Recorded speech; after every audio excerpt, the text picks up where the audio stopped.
Hi ha caps de setmana en què internet falla, i no sempre és un error. A Espanya, la lluita contra la pirateria del futbol ha anat pujant d'intensitat. Organitzacions com la Liga han pressionat per aplicar bloquejos cada cop més efectius. I això té una conseqüència clara. S'està intervenint la infraestructura d'internet. I em preguntareu, com funciona això? Doncs mireu, per bloquejar contingut il·legal s'utilitzen tècniques com bloqueig de dominis, filtratge de DNS i, sobretot, bloqueig d'IP. Sobre el paper és simple, identifiques una IP associada a contingut pirata i la bloqueges. Però resulta que internet no és una línia recta, és una infraestructura compartida i una mateixa IP pot allotjar contingut il·legal, serveis legítims, APIs, apps, sistemes crítics. Per tant, quan bloqueges una IP, no controles tot el que hi ha dins, i això té una sèrie d'efectes col·laterals, els que gairebé ningú diu.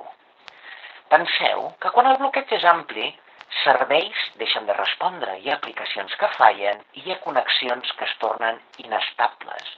No perquè siguin l'objectiu, sinó perquè comparteixen la infraestructura. Ara, posarem un exemple incòmode.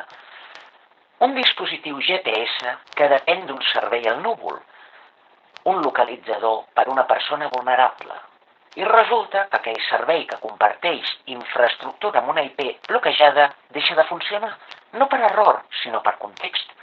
Deixes de poder localitzar, per exemple, una persona gran amb Alzheimer. I aquí entra un factor que ho complica tot, sobretot aquests intents desmesurats de censurar la xarxa, i és el que es coneix com a ECH, o Encrypted Clean Hello, que ha estat impulsat per empreses com Cloudflare. Aquesta tecnologia amaga dins del xifrat la web que visites. Què passarà amb això? Que amb aquest ECH el bloqueig selectiu es farà molt més difícil, i això força una decisió. O acceptes menys control o bloqueges de manera més agressiva. És més ampli i més imprecís. I aquí és on el debat canvia de nivell, perquè no estem parlant de futbol, estem parlant de qui pot intervenir sobre la infraestructura i amb quin impacte. Ara mateix penseu que a nivell legal la Liga es queixa, aconsegueix cobertura jurídica que obliga les operadores a bloquejar IPs quan hi ha futbol per evitar aquestes retransmissions, que acaba afectant altres serveis.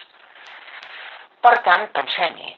Quan bloqueges per controlar contingut, no només filtres el que vols evitar, redefineixes el que pot funcionar.